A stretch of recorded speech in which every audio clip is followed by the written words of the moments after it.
since I was a really little girl, I have loved having chooks. And as a gardener, they've become a big part of my life.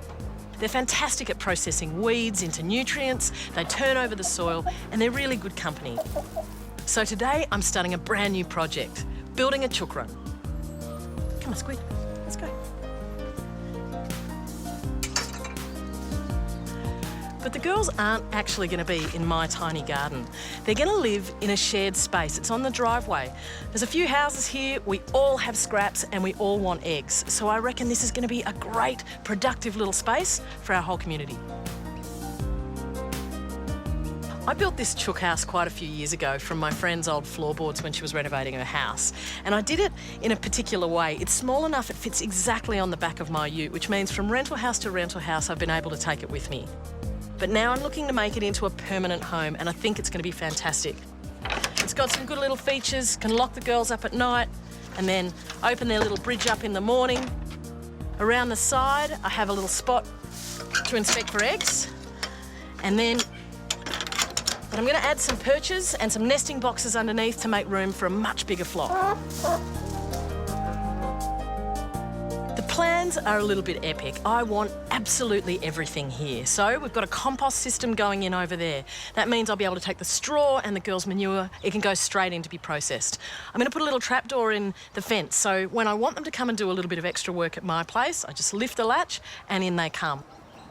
And then, of course, I'm going to put in some fencing right around the edge of the driveway and cover the area over. The fence is designed to keep the girls in, but around here we have a lot of foxes, so I need to build something to keep the predators out.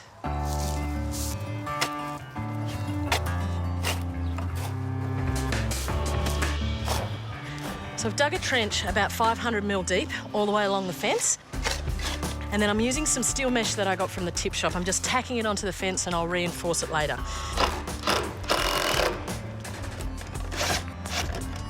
The mesh is going straight down and then across the trench, so hopefully if the foxes dig down, they won't be able to find their way up.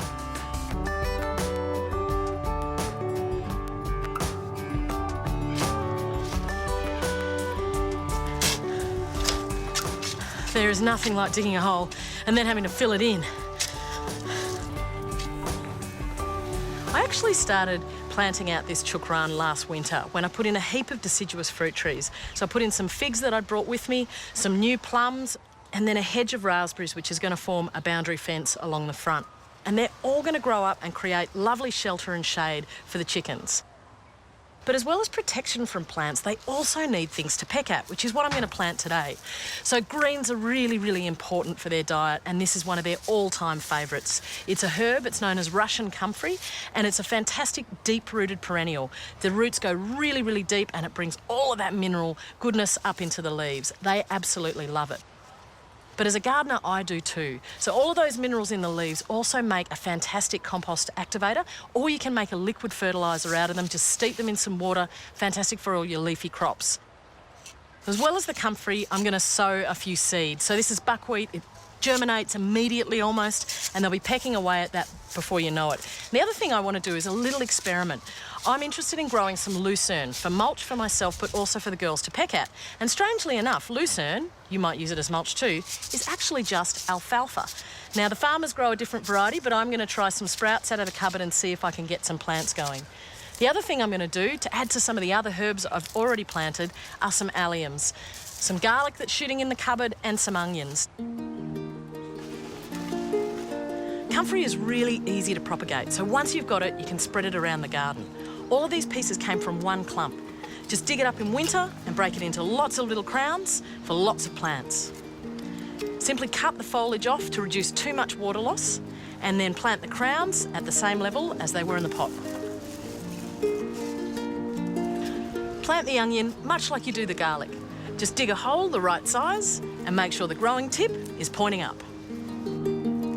The seeds are the easiest of the lot.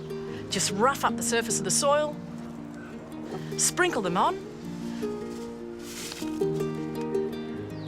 dust them over, and water in. And because the chickens love these plants just as much as I do, I actually need to protect them from them. So I'm installing a little system. One part of the planting along the fence will be exposed for the girls to access and peck away. And the next part, I'm going to put the cage over it to protect it, let it get full again before I rip it off and let them at it. Well, I've got a heap more predator proofing and planting to get to, but I reckon you should check back later in the program to see how the chook run takes shape.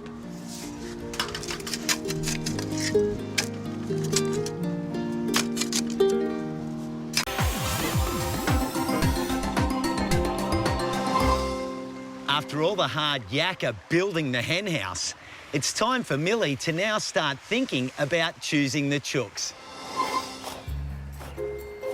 Earlier in the show, I got to work on my chook run. I started with the planting and some predator proofing. And now I've also finished off the fence,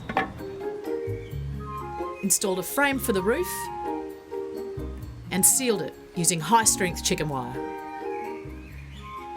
Well, I've put plenty of sweat, a little bit of blood, no tears yet into this, and I reckon it's just about ready for girls. So it's time for the inspector. Oh, look, you've laid a beautiful egg. Well done. You may remember I visited writer and chicken whisperer Jessamy Miller to check out her backyard chook run and girls.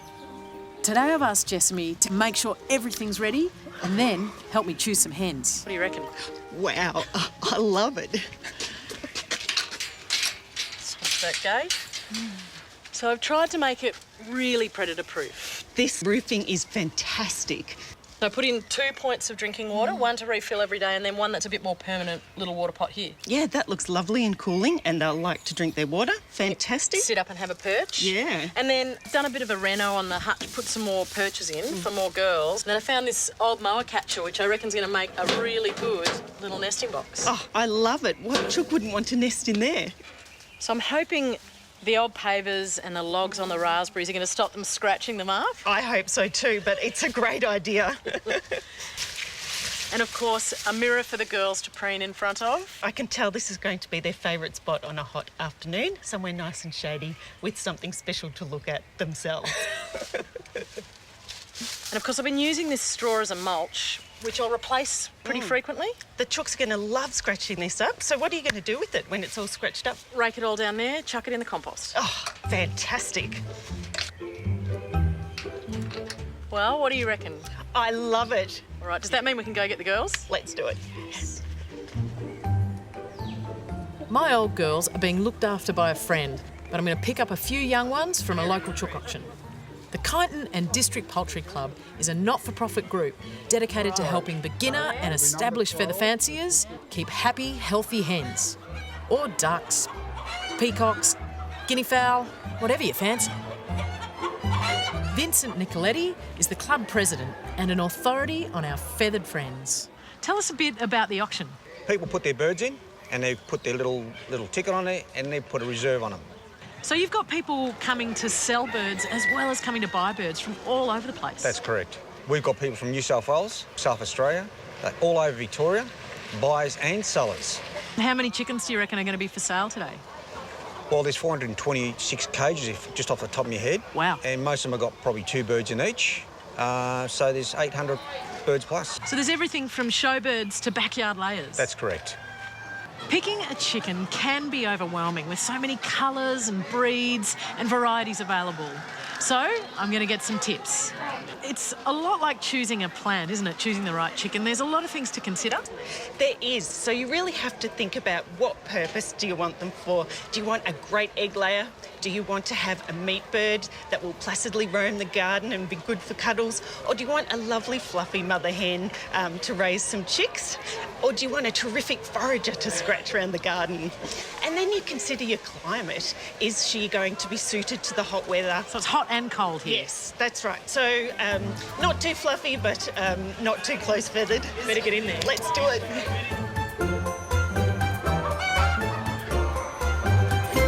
Now, let's have a look at these beautiful Aracanas from South America. Ah, they lay the blue eggs. They lay the blue eggs. They're so exciting, aren't they? And they look like lovely girls. So that would be a good pick for you. All right, they're on our list of possibilities. I've seen some Barnaveldas around here. Yes, the Barnaveldas are lovely, aren't they?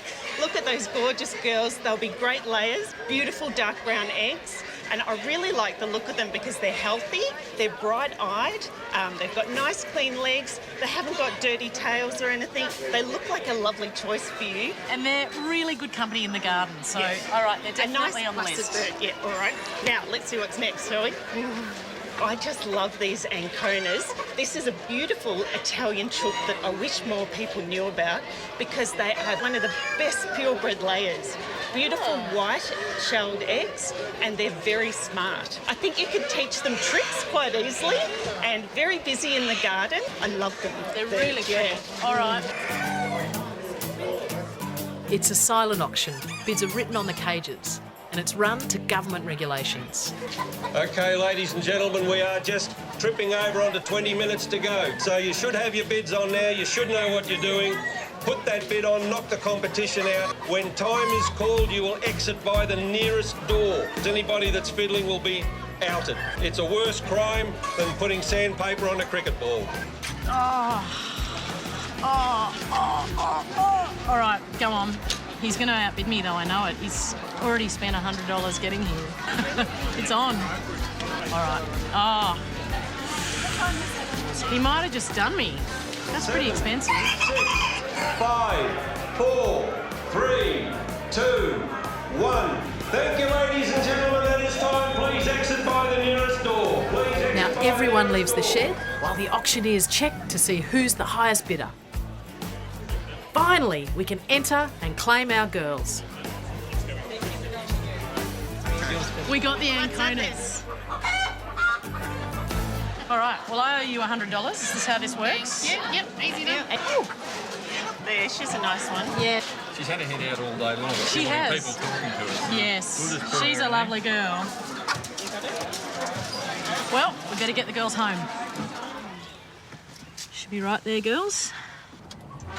It was very productive. I think we did well. Yes, I think so too. Happy with it. Of course, these chooks are not just for me.